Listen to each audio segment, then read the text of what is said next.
السلام عليكم، مرحبا بكم في قناه هاجر ام ادم. نتمنى تكونوا في كامل الصحه والعافيه. جيتكم اليوم بواحد العصير او الشربات هائل بحبه ديال الليمون، كيجي رائع بكميه اللي هي كثيره بدون حليب او ياغورت، لذيذ بزاف وفيه واحد النكهه مختلفه كتعطيه واحد الذوق رائع جدا جدا.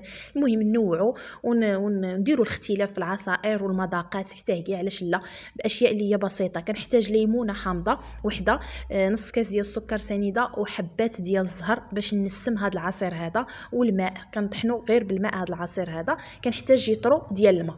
كناخذ الحبه ديال الليمون كنحك ليها القشره الفوقانيه غير الصفراء فقط، باش ليمونه وحده كتعطيني يطرو ديال العصير، يعني عصير اللي هو اقتصادي. من بعد ما كنحك غير القشره الفوقانيه نحاول انني ما نقصش القشره البيضاء تماما، يعني بهذا الشكل هذا. شوفوا معايا غير القشره الصفراء. الناس اللي كيجيهم العصير مره هم كيقيسوا القشره البيضاء، ومهما كانت قليله كتعطي المروره، صدقوني انها كتعطي المروره. كناخذ نص كاس ديال السكر سنيده، السكر سنيده حسب الذوق. انا درت نص كاس، ولكن راه من بعد زدت السكر، يعني نص كاس اخر، قياس نص كاس اخر، باش يعني يلاه حصلت على الذوق المناسب. السكر كيبقى دائما كيف ما قلت لكم حسب الذوق ديالكم.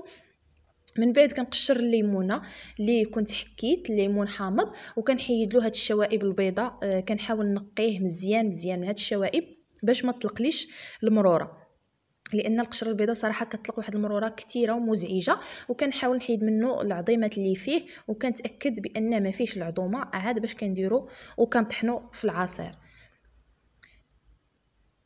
بهذا الشكل هذا. العصير ديالي راه كيكون اقتصادي وساهل وكيعطيك واحد الكميه كثيره، وكنزيد له واحد المكون اللي هذه الوقيته ديالو استغلوه قدر الامكان، وصحي بطبيعه الحال، كيعطيه واحد الذوق هائل لهذا الشربات هذا او لهذا العصير هذا. كيجي منعش بزاف وفيه هذا المذاق هذا متميز، صدقوني متميز.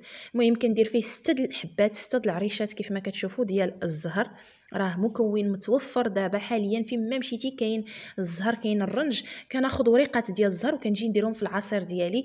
العصائر الرمضانيه ان شاء الله كل نهار ديروا عصير بذوق مختلف وجديد. من بعد كنضيف الماء. انا حاطه حدايا يطرود الماء، هو اللي كنهز منه مره باش ما نديرش ما كثير. من بعد ما خلطت المكونات كامله مع بعضياتها، دابا غادي نطحنها في الخلاط الكهربائي غير بالماء. غادي نطحنو في الاول، كندير غير شويه د الماء باش كيتطحن ليا العصير مزيان. يعني كندير العصير الماء القياس ديال الفواكه او لا، يعني الاشياء اللي درت كندير القياس د الماء باش كتطحن العصير مزيان. ومن بعد عاد كنزيد كنطحنو مزيان مزيان كيف ما قلت لكم، باش من بعد غادي نصفيه ونحيد غير الشوائب اللي فيه، ويجي واحد الشربات اللي كيف ما كيتباع على برا، يعني عصير منعش لذيذ، كي بحال اللي كيتباع يعني تماما. والعصائر في رمضان وفي الصيف راه كنحتاجوهم بزاف، وكنوعوا بهم المائده، كذلك كيزودونا بواحد الطاقه. وهذا عصير اللي هو اقتصادي جدا جدا.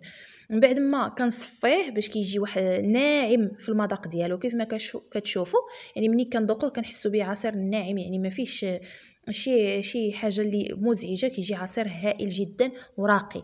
شوفوا معايا دابا الشكل ديالو واللون ديالو. من بعد كنضيف الكميه المتبقيه د الماء. يطرد الماء راه جا هو هذاك، ما عليكم الا دابا السكر ذوقوه على حسب السكر. انا ضفت ليه السكر، يعني درت فيه كاس ديال السكر باش جاني الذوق ديالو معتدل، لانكم عارفين بان الحامض كيحتاج السكر اكثر. هنا كندير عريشات ديال الزهر غير باش يبان بانه مصايب بالزهر فقط، كتزيين فقط لا اكثر. المهم كيجي واحد الريحه فيه هذا العصير هذا هائله جدا جدا، يعني نتوما كتصوبوه ريحته زوينه، نتوما كتقدموه في المائده ديالكم وصدقوني كيعطر المائده. عصير يعني مختلف تماما على العصائر، كيعطي واحد الرائحه رائعه جدا، واحد الذوق ديال الزهر مع الحامض.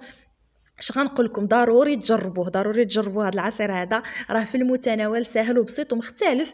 كنحاولوا ننوعوه في الاذواق ديال العصائر ديالنا من اشياء اللي هي بسيطه. زينته بطريفات ديال الحامض بهذا الشكل هذا، وبعريشات ديال الزهر غير كما تزيين فقط، يمكن لكم تستغناو عليه. المهم العصير ديالي هو هذا، رائع منعش لذيذ بزاف، الذوق ديالو مختلف على العصائر الاخرى.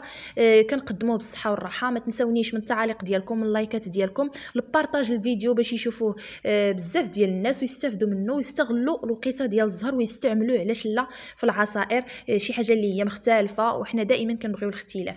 المهم نضرب لكم موعد في فيديو وصفة قادمة إن شاء الله. أستودعكم الله الذي لا تضيع ودائعه. إلى اللقاء.